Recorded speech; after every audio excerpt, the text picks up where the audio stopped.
चलिए, तो आजकल हम लोग क्लास स्टार्ट करते हैं और शुरुआत किससे करते हैं? वेद से। कल हमने पूरा पढ़ लिया ना, कौन कौन सा स्रोत? पूरा तात्विक स्रोत पढ़ लिया, विदेशी यात्रियों का विवरण पढ़ लिया और साहित्यिक स्रोत पढ़ लिया। कंप्लीट हो गया हमारा।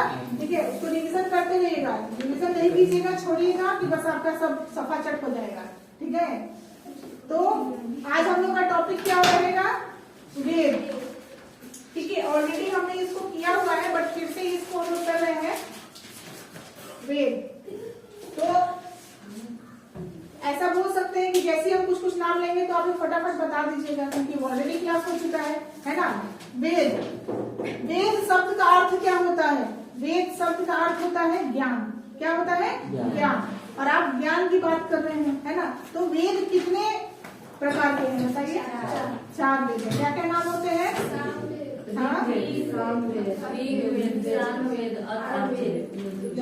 ठीक है, आपका स्टार्ट कहाँ से होता है? अब इसको क्या करेंगे? 4 प्रकार के वेदों में विभाजित कर देंगे। 1, 2, 3 और ये 4। ठीक है, हम लोग सबसे पहले कौन सा वेद लिखेंगे? ऋग्वेद। ऋग्वेद के बारे में क्या क्या लिखेंगे? सबसे प्राचीन। कुछ लोग को जानकारी देने के बाद भी कॉल करे ना तो इरिटेशन होता है। मॉर्निंग में ही मैंने दे दिया है इन्फॉर्मेशन, फिर भी वो कॉल आ रहा है। ठीक है, तो एक हो गया ऋग्वेद। ऋग्वेद में हमने क्या क्या पढ़ा था? ऋग्वेद क्या है? ये सबसे प्राचीन वेद है। इसमें कितने मंडल? 10 वेरी गुड। ये आपको यहाँ पे लिखते चले जाना है। ठीक है, अभी का क्लास जो होगा, जो लिखे होंगे अच्छी बात है, जो नहीं लिखे हैं वो दोबारा लिख लेंगे। तो यहाँ क्या हो जाएगा? ऋग्वेद है, सबसे प्राचीन वेद है। ठीक है, और इसमें कितने मंडल है? 10 मंडल है और 1028 सूक्त है। ठीक है, उसके बाद हमने क्या लिखा था? अंत में। ठीक है, ये सारा चीज हमने लिखा हुआ है। पहला और 10वां मंडल जो है सबसे अंत में जोड़ा गया था। आपने पुराना क्लास किया है वेद वाला? किए होंगे, मालूम है। चलो अच्छी बात है, मालूम है तो हम लोग को बस इसका क्या एक तरीके से रिवाइज क्लास कर लेते हैं, है ना। तो यहाँ क्या हो गया? सबसे प्राचीन तो है ही और साथ ही साथ सबसे बड़ा वेद भी है। ठीक है, अधिकतर जगह आपको मिलेगा ना, इसी के सूक्त मिलेंगे आपको, अलग अलग वेदों में इसी के सूक्त मिलेंगे, है ना। तो ये जो ऋग्वेद है ये सबसे प्राचीन के साथ साथ सबसे बड़ा वेद है। ठीक है, आपको इसमें क्या है? कौन सा मंडल जो है सूर्य भगवान को जो है समर्पित है? कौन सा? तीसरा मंडल, है ना। तीसरा मंडल जो है सूर्य को समर्पित है। 7वां मंडल किसको है? दूसरा और 7वां जो है मंडल है बहुत पुराना है। दूसरा और 7वां मंडल लिख लीजिए, एक्स्ट्रा पॉइंट मिला ना। दूसरा और 7वां मंडल जो है सबसे पुराना है, सबसे पुराना है। 9वां मंडल जो है किस देवता को है समर्पित? सोम देवता को।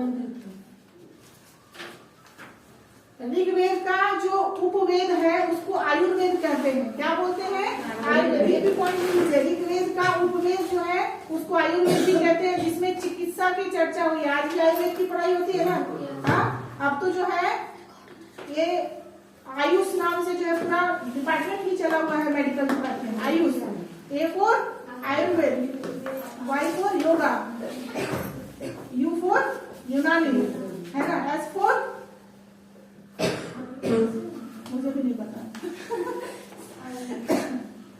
तो आगे चलिए, मतलब ये मेडिकल साइंस में ये कोर्स अब जुड़ गए हैं, ये आपको करना है। ठीक है, करते हैं और डॉक्टर कहलाते हैं, फिजिशियन कहलाते हैं ऐसे लोग।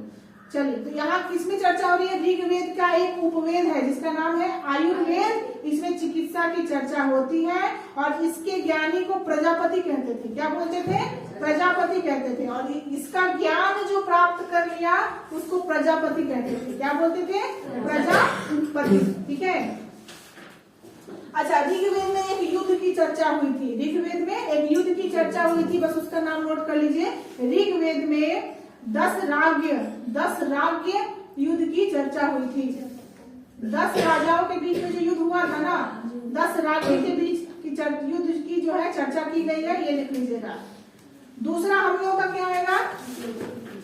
सामवेद। ठीक है, सामवेद आ गया तो सामवेद कर लेते हैं, ठीक है। तो सामवेद के बारे में क्या बताया गया था? साम का मतलब होता है गाना, गीत, है ना, संगीत, है ना, इसका मतलब होता है। इसमें कितने मंत्र हैं? 1875, 1875 मंत्र है। कितने मंत्र है? 1875 मंत्र है, मंत्र, ठीक है, 1875 मंत्र है। लेकिन आपको पता होना चाहिए कि वास्तविक में इसका अपना मंत्र 99 ही है, बाकी का कहाँ से लिया गया है? ऋग्वेद से लिया गया है, ठीक है। तो ये भी लिख लीजिएगा कि इसका अपना मंत्र जो है वो 99 है, 99 ही है, बाकी का मंत्र ऋग्वेद से लिया गया है इसमें, ठीक है। सामवेद में भारतीय संगीत के 7 सुरों की भी चर्चा है, जैसे सा रे गा मा पा धा नि सा, है ना। ये वाला कहाँ से है? सामवेद से ही है। तो लिख लीजिएगा सामवेद में भारतीय संगीत के 7 सुरों की चर्चा है, 7 सुरों की चर्चा है। आप सारे गा मा पा नहीं लिखने लगना, 7 सुर मतलब सारे गा मा पा ही होता है, ठीक है।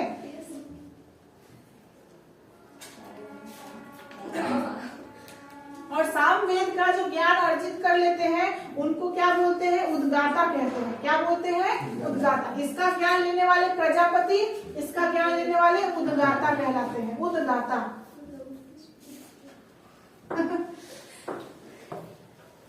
और आपको पूछा जाता है कि सामवेद का जो उपवेद है उसका नाम क्या है? सामवेद का उपवेद का नाम क्या है? तो लिख लीजिए गंधर्ववेद। गंधर्ववेद पूछा जाता है, ये प्रश्न आता है। गंधर्ववेद किस वेद का उपवेद है? सामवेद का, गंधर्ववेद।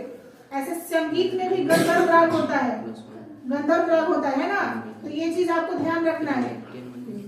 और गंधर्ववेद के ज्ञानी को क्या कहते हैं? नारद। क्या बोलते हैं?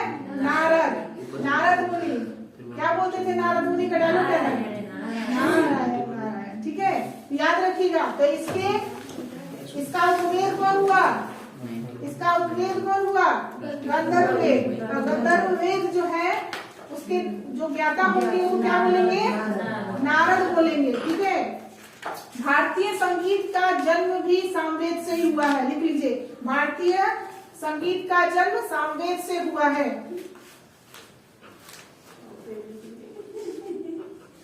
तीसरा लिखेंगे यजुर्वेद। हाँ, इसमें कर्मकांडीय बात होगी।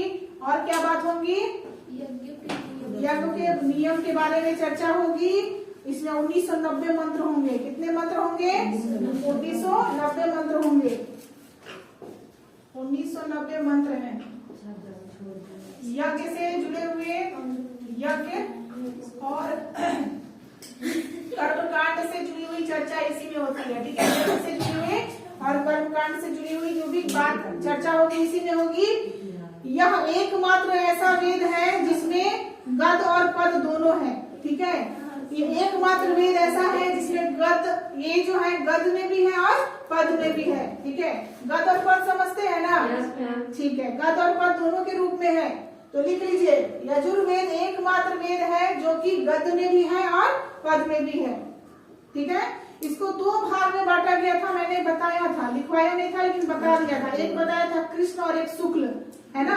एक कृष्ण यजुर्वेद और एक शुक्ल यजुर्वेद। अभी भी कैलेंडर जो होता है कृष्ण पक्ष और शुक्ल पक्ष के नाम से देखते हैं हम लोग, ठीक है। तो जो कृष्ण पक्ष है उसको गद भाग कहते हैं। क्या भाग बोलते हैं? गद भाग। और जो शुक्ल पक्ष है उसको क्या बोलेंगे? पद बोलेंगे। तो कृष्ण यजुर्वेद जो होगा वो क्या हो जाएगा? गद होगा, ठीक है। और जो शुक्ल यजुर्वेद होगा वो पद होगा, ठीक है, याद रखिएगा। इसके ज्ञानी को क्या बोलते हैं? अर्धयु बोलते हैं। इसके ज्ञानी को अर्धयु बोलते हैं। इसका ज्ञान जो प्राप्त करता है उसको अर्धयु बोलते हैं, अर्धयु, ठीक है। तो इसका ज्ञान जो प्राप्त कर लेते हैं उनको क्या बोलते हैं? अर्धयु बोलते हैं। और इसका उपवेद का नाम है धनुर्वेद। इसका उपवेद का नाम क्या है? धनुर्वेद। तो चलिए एक बार रिपीट कीजिए। तो इसका उपवेद इसका उपवेद गंधर्ववेद। और इसका अभी क्या बताया मैंने? धनुर्वेद। धनुर्वेद, ठीक है। धनुर्वेद इसका उपवेद है। और इस उपवेद का, धनुर्वेद के उपवेद के ज्ञानी को विश्वामित्र बोलते हैं। क्या बोलते हैं? धनुर्वेद के ज्ञानी को विश्वामित्र बोलते हैं। प्रश्न पूछा गया है, ठीक है। धनुर्वेद के ज्ञानी को क्या बोलते हैं? तो विश्वामित्र बोलते हैं, लिख लीजिएगा, ठीक है। उसके बाद चलिए आगे हम लोग अथर्ववेद में चलते हैं। कहाँ चल रहे हैं? अथर्ववेद। अथर्ववेद में चलेंगे। इसमें कितने मंत्र हैं आपको पता है ना? 6000 मंत्र हैं। इसमें कितने मंत्र हैं? 6000 मंत्र हैं, ठीक है। इसकी रचना सबसे अंतिम में हुई है, सबसे बाद में हुई है। इसकी रचना क्या हुई है? सबसे अंतिम में हुई है। अगर अंतिम में हुई है तो लिख लीजिएगा वैदिक काल में हुई है। किस काल में हुई है? वैदिक काल में हुई है, ठीक है। 6000 मंत्र हैं। इसमें जादू टोना, क्या होता है? बच के रहना, बंगालन से ही नहीं है, बंगालन है ना। तो जादू टोना, वशीकरण, ठीक है, वशीकरण और औषधि वगैरह के बारे में भी चर्चा है। रोग निवारण और औषधि की भी चर्चा है। ऐसा नहीं कि सिर्फ जादू टोना ही है ना। आजकल लोग सांप काटता है तो ओझा मुनि के पास ही लोग भागता है, झड़वाओ झड़वाओ। हाँ, तो इसमें किसकी चर्चा है? जादू टोना, वशीकरण, रोग निवारण और औषधि वगैरह के बारे में भी डिस्कशन है, ठीक है।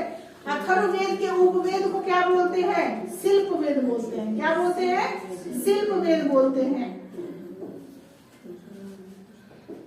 और याद रखिएगा, अभी जो बोलूंगी ना उपवेद के ज्ञानी का नहीं, अभी अथर्ववेद के ज्ञानी को क्या बोलते हैं लिखिएगा। वो ये मत लिख दीजिएगा कि शिल्प वेद के ज्ञानी को लिखते हैं, ठीक है। अथर्ववेद के ज्ञानी को ब्रह्मा कहते हैं। क्या बोलते हैं? ब्रह्मा कहते हैं, ठीक है। इस वेद को अथर्वा ऋषि ने लिखा था। इस वेद को अथर्वा ऋषि ने लिखा था, इसलिए इसका नाम क्या है? अथर्ववेद है।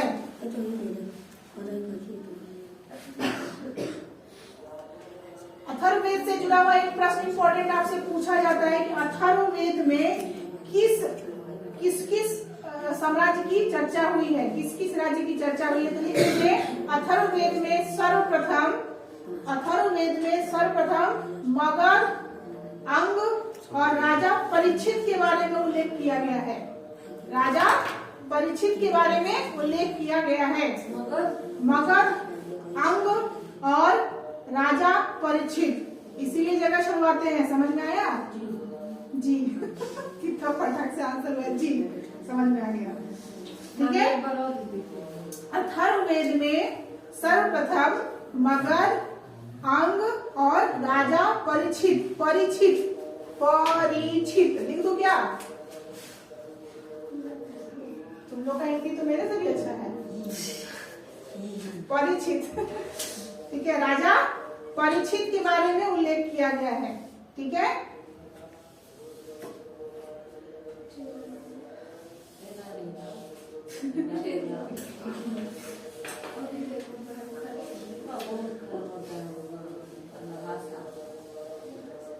चलिए, वेद हमने खत्म किया, ठीक है। वेद खत्म किया।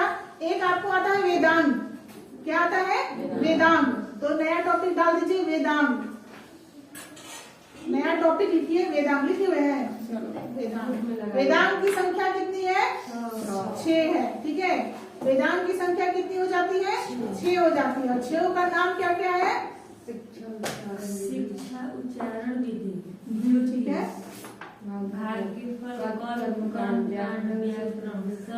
महाकाव्य, पुराण, भाषा, देखिए यहाँ पे 6 नाम लिख लेना है आपको। वेदांग संख्या 6 होती है, ठीक है। पहला है व्याकरण, जिसको अष्टाध्यायी बोलते हैं, पाणिनि ने लिखा था, ठीक है।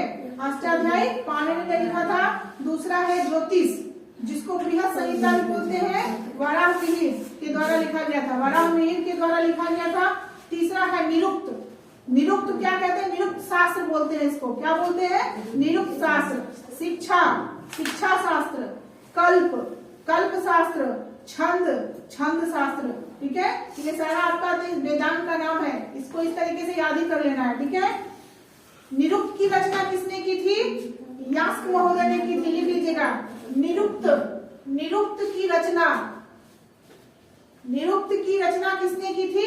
यास्क महोदय। यास्क, यास्क महोदय, ठीक है। यास्क महोदय ने की थी निरुक्त की रचना, ठीक है।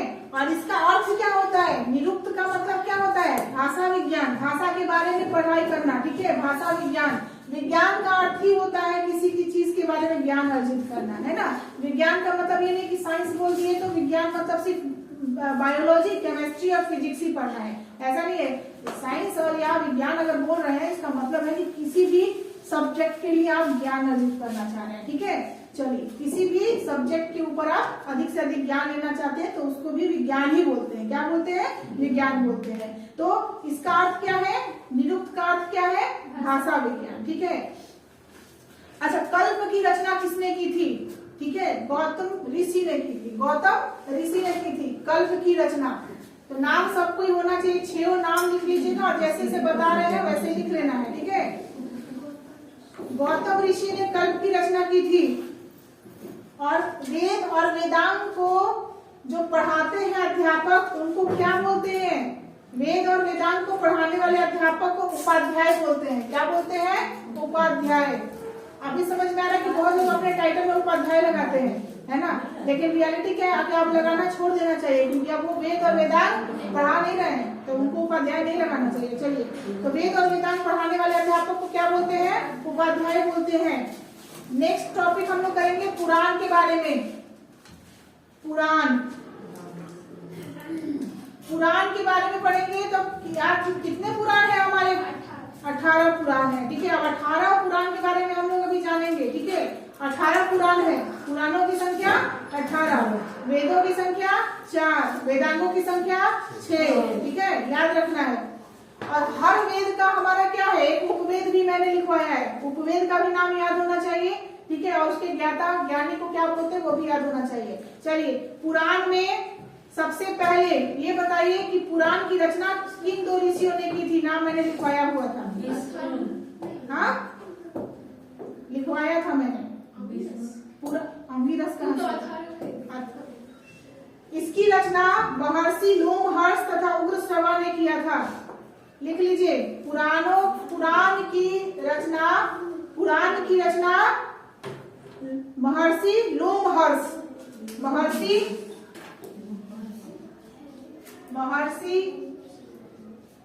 लोमहर्ष और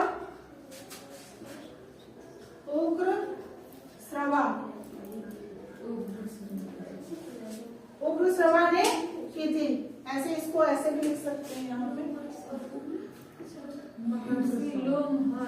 महर्षि लोमहर्ष और उग्रश्रवा ने की थी, ठीक है। इसकी संख्या कितनी होती है, 18 होती है, ठीक है।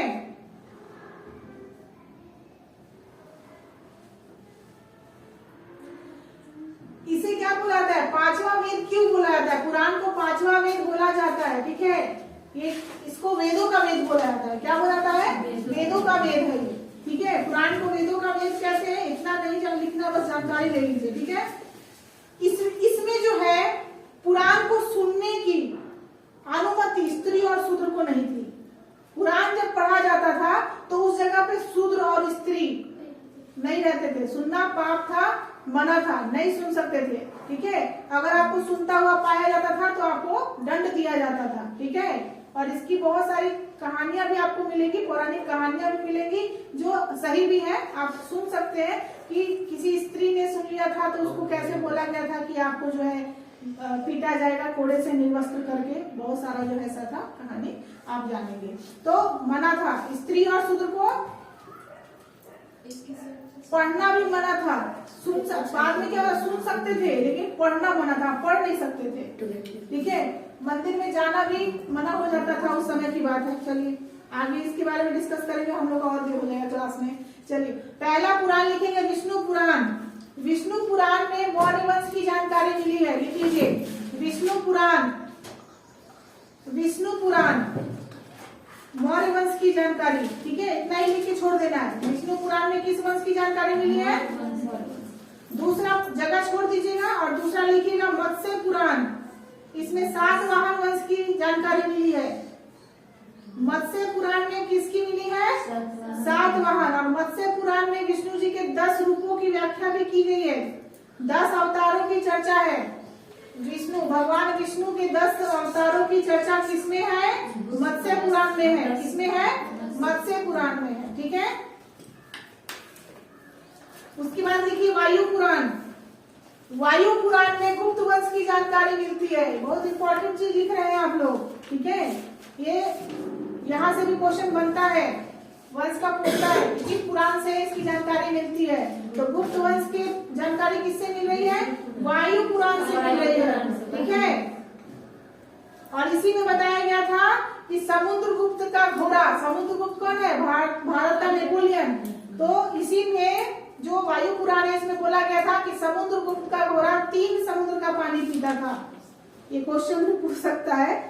समुद्रगुप्त का घोड़ा 3 समुद्र से पानी पीता था। इसकी चर्चा किस पुराण में की गई है? वायु पुराण में। ठीक है। नेक्स्ट लिखिए उपनिषद। उपनिषद, उपनिषद इसका अर्थ क्या होता है?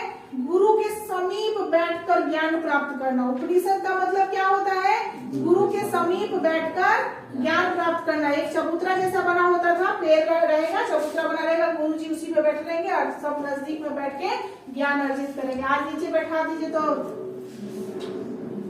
बहुत कांड हो जाएगा है कि आप नीचे क्यों बैठाते हैं, आपके पास व्यवस्था नहीं है। तो उपनिषद में क्या कहा जाता है कि गुरु के समीप बैठकर ज्ञान प्राप्त करना। ऐसे कहा जाता था ना कि ये ब्राह्मणों के खिलाफ की गई जो थी ना, राजपूतों की चाल थी, ऐसा कहा जाता है। ऐसा कुछ भी नहीं था। ठीक है। उपनिषद कितने हैं? 108 उपनिषद हैं, किंतु 13 उपनिषद को ही मान्यता मिली है। तो उपनिषद है कितने? 108। मान्यता प्राप्त कितने हैं? 13।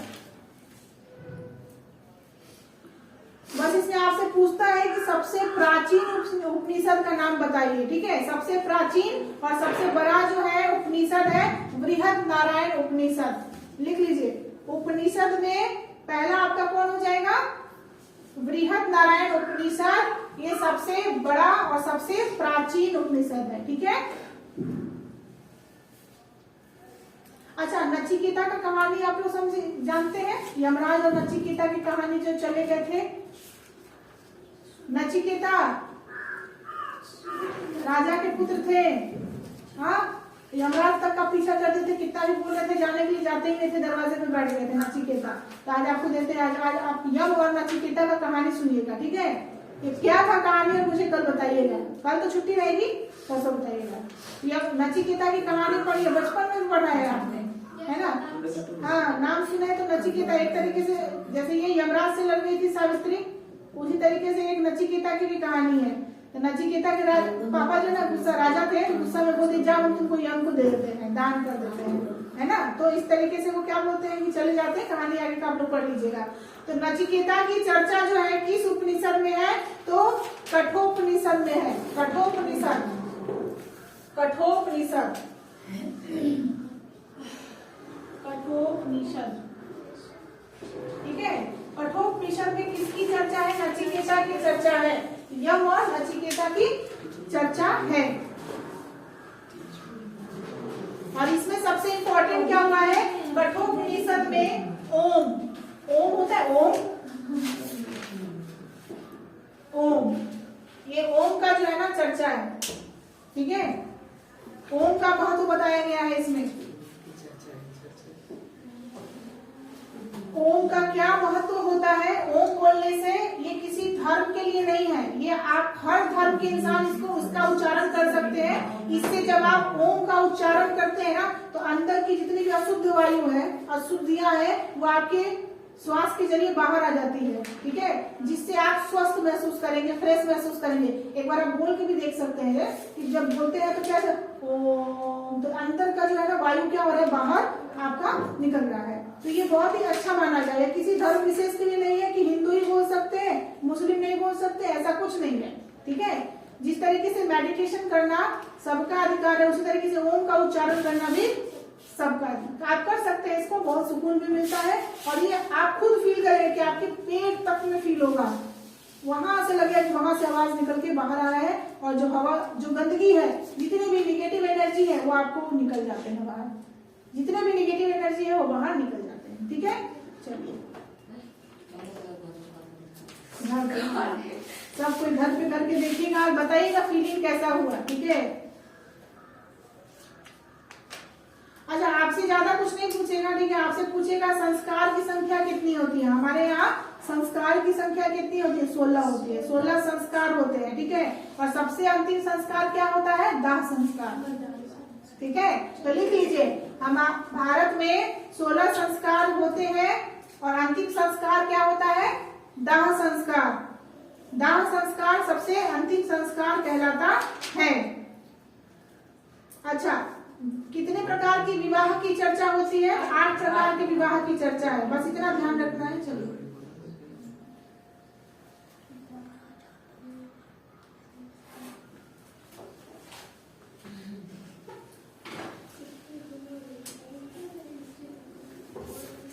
ऋण जानते हैं? कर्जा, कर्जा तो नोट डाल के लिखते जाइए आप। 500 का नोट डालिएगा, 500 का नोट डालिए और लिखिए ऋण। ऋण जो होता है ना, 3 प्रकार का ऋण होता है। कितने प्रकार का ऋण होता है? 3 प्रकार का। एक देव ऋण होता है। देव ऋण मतलब, देव ऋण से हमें कैसे मुक्ति मिलती है? तो जो धर्म यज्ञ वगैरह करते हैं, अनुष्ठान वगैरह करते हैं, उससे आपको देव ऋण से छुटकारा मिलता है। ठीक है, देव ऋण से मतलब ईश्वरों का जो ऋण है हमारे ऊपर, जो हमारे लिए कर रहे हैं, उसके प्रति हम लोग इससे मुक्त कैसे होंगे? इस ऋण से कैसे मुक्त होंगे? तो यज्ञ करवाएंगे, पूजा पाठ करवाएंगे, अनुष्ठान करवाएंगे, है ना। इससे क्या होगा? देव ऋण हमारा खत्म होगा। ऋषि ऋण, ऋषि ऋण अगर होता है, दूसरा ऋण क्या है? ऋषि ऋण। इससे मुक्त होने के लिए हमें अपने पुत्रों को शिक्षित करना है। पुत्र को शिक्षित करेंगे तो ऋषि ऋण हमारा खत्म होगा। ठीक है, समाप्त होगा। अपने पुत्र को, पुत्री नहीं है, पुत्री है ही नहीं।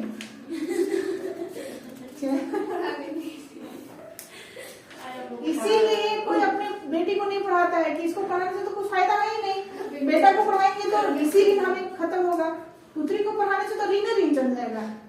पढ़ाने में भी खर्चा, शादी करने में भी खर्चा, है ना, शादी के बाद भी डिमांड का खर्चा। इसीलिए समझ रहे हैं, देखो अभी हमारा वेद पुराण भी यही से बता रहा है। ठीक है, और अंतिम ऋण होता है पितृ ऋण। पितृ ऋण, अब ये तो बड़ा ही भयानक ऋण है। पिता का ऋण जो है बहुत ही भयानक है, लेकिन बड़ा आसान है सधाना। बच्चा पैदा कर दो, पितृ ऋण से पूरा हो कंप्लीट। संतान उत्पन्न करना, ठीक है, संतान उत्पन्न करके क्या हो जाता है? आप पितृ ऋण को साफ कर देते हैं। तो जैसे ही आपका पहला बच्चा हो जाएगा तो बोलेगा पिताजी आपका सारा कर्जा खत्म। अब मत कहिएगा कि हम आप तुम्हारे लिए क्या क्या किए हैं, सब सदा दिए कर्जा, ये लीजिए कर्जा देके सदा, ऐसा प्रूफ है यहाँ पे, आपका बच्चा को दिखा दीजिए। मातृ ऋण है नहीं कुछ, कहाँ है मातृ ऋण? सोच लीजिए हमारे जो वैदिक काल में जो शिक्षाएं दी जा रही हैं, उसमें स्त्रियों की स्थिति क्या है ना। स्त्रियों की स्थिति इससे समझ में आ रहा है। अब तो ये हमें ज्ञान के लिए पढ़ना है तो लिखना ही पड़ेगा। 3 प्रकार का ऋण हुआ, है ना। पुरुषार्थ, 4 प्रकार का पुरुषार्थ होता है, लिख लीजिए। बस है, लास्ट है भागने के लिए। अभी तो महाकाव्य, रामायण है, सब लिखवाना है। ठीक है, ठीक है, ये जल्दी जल्दी लिखिए। पुरुषार्थ 4 प्रकार के होते हैं। पहला धर्म, दूसरा अर्थ, ऐसे मत लिखिएगा, लाइन बाय नीचे से लिखिए, बगल में कुछ लिखवा भी सकते हैं। धर्म, अर्थ, काम, मोक्ष, ये 4 प्रकार के पुरुषार्थ है। धर्म का मतलब है सामाजिक नियम व्यवस्था बनाए रखना। ठीक है, सामाजिक नियम व्यवस्था बनाए रखना। धर्म का नाम मतलब ये नहीं है कि अपने धर्म के लिए लड़ते रहना, सामाजिक व्यवस्था बनाए रखना। समझ में आ गया? समाज का जो नियम है उसको बनाए रखना। अर्थ, अर्थ का मतलब आर्थिक संसाधन। आर्थिक मतलब काम कीजिए भाई, अपना आर्थिक संसाधन जुटा के रखिए, है ना। अभी जो हम बताए ना उससे पहले कि आज हमारे देश में गरीबी जो है ना, पैसे की वजह से नहीं है, सोच की वजह से है। ठीक है, काम करना जो नहीं चाहते हैं वो भीख मांगते हैं, भीख मांगते हैं और अपने आप को मैनेज करके नहीं चलेंगे, जिससे वो दिखता है कि वो क्या है, वो भीख मांग रहा है तो गरीब है ना। उसको क्या पता, उससे भी ज्यादा गरीब हम लोग हैं। रोज बासमती नहीं मिलता है, उसके आज हम लोग बासमती बन जा रहा है, बताओ। और तीसरा है काम। काम मतलब शारीरिक सुख भोग। ठीक है, शारीरिक सुख भोग। और मोक्ष, मोक्ष का मतलब है आत्मा का उद्धार। अंतिम में हम अच्छा ऐसा ऐसा कर्म करेंगे कि जब मरे तो हमको अफसोस ना हो कि हम भर गए जितना गलत काम किए थे, बोझ लेकर है ना। आत्मा का उद्धार, ठीक है। ये 4 प्रकार के पुरुषार्थ होते हैं, ठीक है।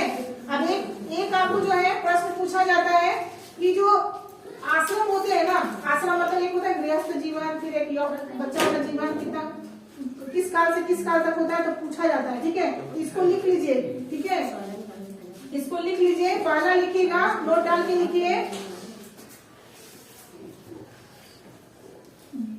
ब्रह्मचर्य।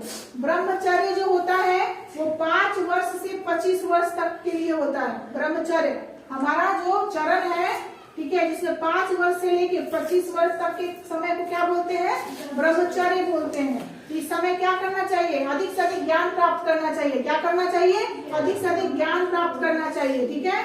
दूसरा है गृहस्थ जीवन। गृहस्थ जीवन मतलब 25 वर्ष से 50 वर्ष तक का जीवन हमें गृहस्थ जीवन को देना चाहिए, ठीक है। 25 वर्ष, इसका मतलब है कि 25 वर्ष के बाद ही शादी करना चाहिए, है ना। तो 25 वर्ष से लेकर 50 वर्ष तक का जो है गृहस्थ जीवन बिताना चाहिए परिवार के साथ। किसके साथ, परिवार के साथ, अपना परिवार के साथ। चलिए, तीसरा वानप्रस्थ। वानप्रस्थ वो होता है 50 से 75 वर्ष के उम्र का समय बताया जा रहा है। 50 से 75 वर्ष के बीच में सामाजिक तथा धार्मिक जीवन बिताना चाहिए। समाज के लिए कुछ करना चाहिए, धर्म के लिए कुछ करना चाहिए, है ना।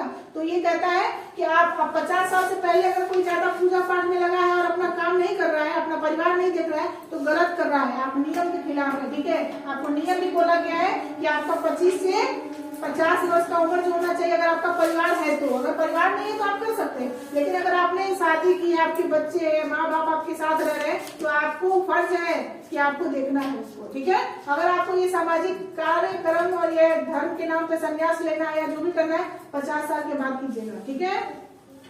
और सन्यासी बनने का नियम होता है कि 75 वर्ष से बन सकते हैं आप।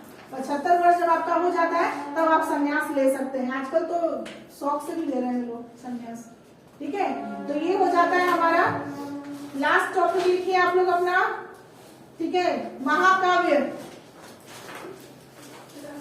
विश्व का सबसे बड़ा महाकाव्य महाभारत को कहते हैं, लेकिन महाकाव्य में 2 महाकाव्य का नाम लिखते हैं, महाभारत और एक रामायण, ठीक है।